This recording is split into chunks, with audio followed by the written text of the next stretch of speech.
আমার প্রিয় দশম শ্রেণীর ছাত্রছাত্রীরা, সেকেন্ড ইউনিট টেস্টের একদম দোরগোড়ায় পৌঁছে গেছি। হাতে সময় খুবই অল্প, এই কম সময়েও তোমরা দুর্দান্ত ফলাফল করতে পারবে। তোমাদের কথা মাথায় রেখে আজকের এই ভিডিওতে নিয়ে চলে এলাম বাংলা বিষয়ে একটি চূড়ান্ত গুরুত্বপূর্ণ নমুনা প্রশ্নপত্র ও সাথে তার উত্তর।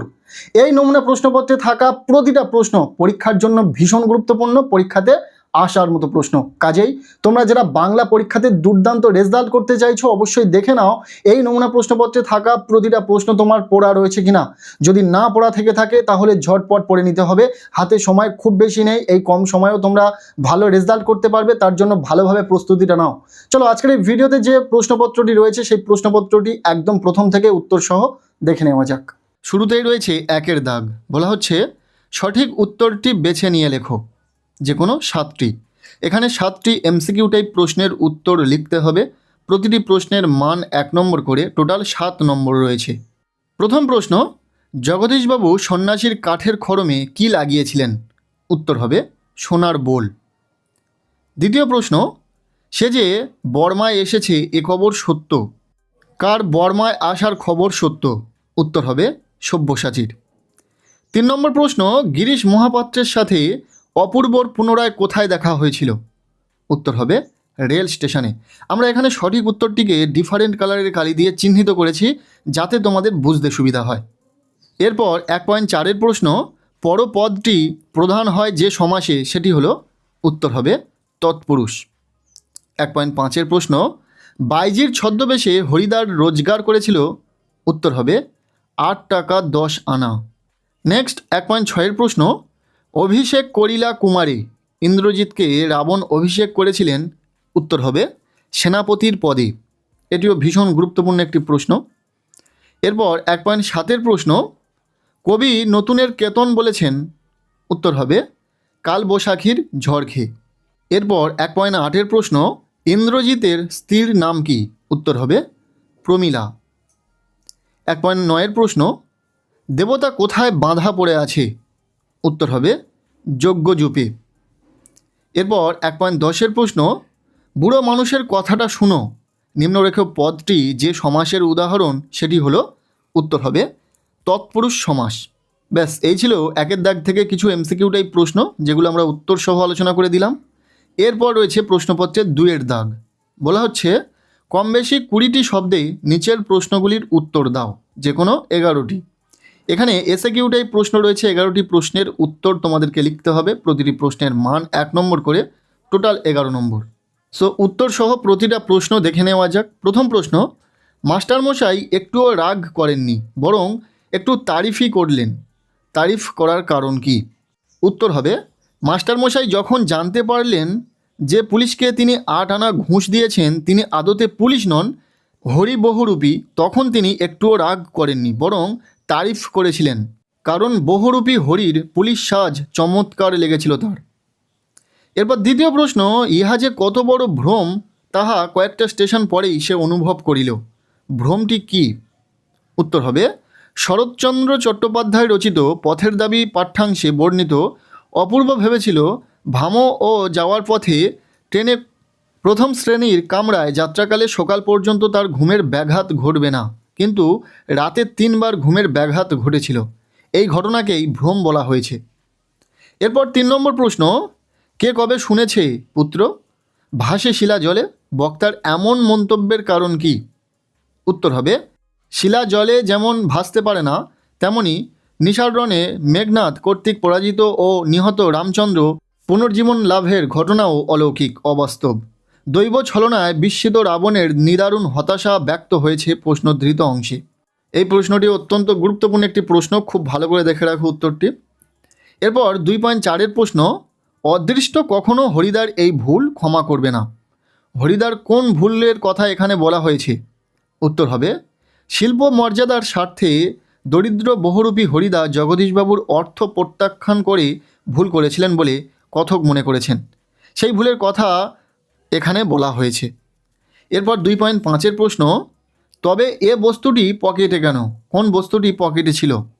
উত্তর হবে শরৎচন্দ্র চট্টোপাধ্যায় রচিত পথের দাবি গদ্যাংশে গিরিশ মহাপাত্রের পকেটে একটি গাঁজার কলকে ছিল। আলোচ্য প্রশ্নে বস্তুটি বলতে গাঁজার কলকেটিকেই বোঝানো হয়েছে। পথের দাবি থেকে তোমাদের সেকেন্ড ইউনিট টেস্টে প্রশ্ন খুবই কম দেওয়া হবে। তাছাড়া মাধ্যমিকে তো পথের দাবি থেকে প্রশ্ন আসার সম্ভাবনা একদমই নেই। তারপরেও সেকেন্ড ইউনিট টেস্টে যেহেতু রয়েছে তাই তোমাদেরকে পড়তে হবে, কিছু প্রশ্ন এখান থেকে দেখে রাখবে। এরপর 2.6 প্রশ্ন, হাসিবে মেঘবাহন, মেঘবাহন হাসিবেন কেন? ইন্দ্রকে জয় করেছিলেন বলে মেঘনাদের নাম ইন্দ্রজিৎ।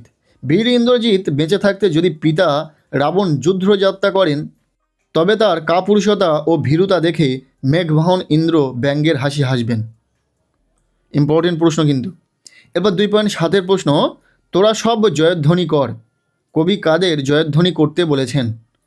উত্তর হবে আলোচ্য উদ্ধৃতাংশে তোরা বলতে পরাধীন ভারতবর্ষে ইংরেজ কর্তৃক অত্যাচারিত কুসংস্কারে আচ্ছন্ন ভারতীয়দের কথা বলা হয়েছে। এরপর 2.8 প্রশ্ন, 7 দিন হলো এক সন্ন্যাসী এসে জগদীশবাবুর বাড়িতে ছিলেন, নিম্নরেখ অংশটি কোন সমাস?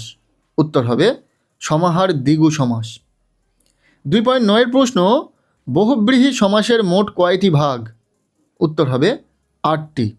2.10 প্রশ্ন, ওরে ওই স্তব্ধ চরাচর, চরাচর স্তব্ধ কেন?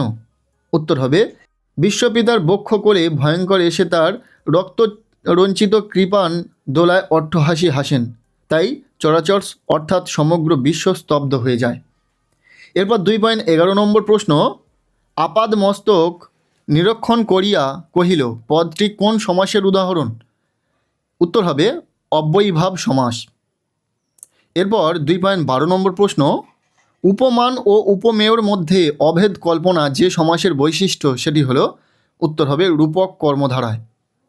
এরপর 2.13 নম্বর প্রশ্ন, কাকাবাবু এ লোকটিকে আপনি ছেড়ে দিন, নিম্নরেখ পদটি কোন সমাসের উদাহরণ? উত্তর হবে সাধারণ কর্মধারায় সমাস। এরপর 2.14 নম্বর প্রশ্ন, একটি নিত্য সমাসের উদাহরণ দাও, শুধুই চিহ্ন ইজিক্যাল টু চিহ্ন মাত্র।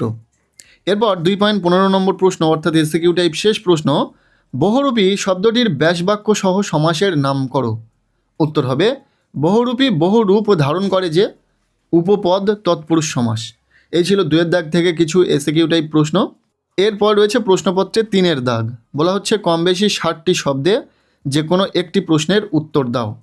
এখানে গল্প থেকে 2টি প্রশ্ন রয়েছে, যে কোনো একটি প্রশ্নের উত্তর তোমাদেরকে লিখতে হবে, প্রশ্নের মান 3। আমরা এখানে উত্তরে লিখে দিয়েছি প্রশ্নের ঠিক নিচে, দেখে নাও। প্রথম প্রশ্ন, সে ভয়ানক দুর্লভ জিনিস, কোন জিনিসের কথা বলা হয়েছে? তা দুর্লভ কেন? উত্তর হবে সুবোধ ঘোষ রচিত বহুরূপী ছোট গল্পে বর্ণিত জগদীশবাবুর বাড়িতে আতিথ্য গ্রহণকারী সন্ন্যাসীর পদধূলিকেই সে বলে বোঝানো হয়েছে। দুর্লভ শব্দটির অর্থ যা অতি কষ্টে পাওয়া যায় বা দুষ্প্রাপ্য, প্রকৃত অর্থে সহজে লাভ করা যায় না বলেই তা দুষ্প্রাপ্য বা মহামূল্য হয়ে ওঠে।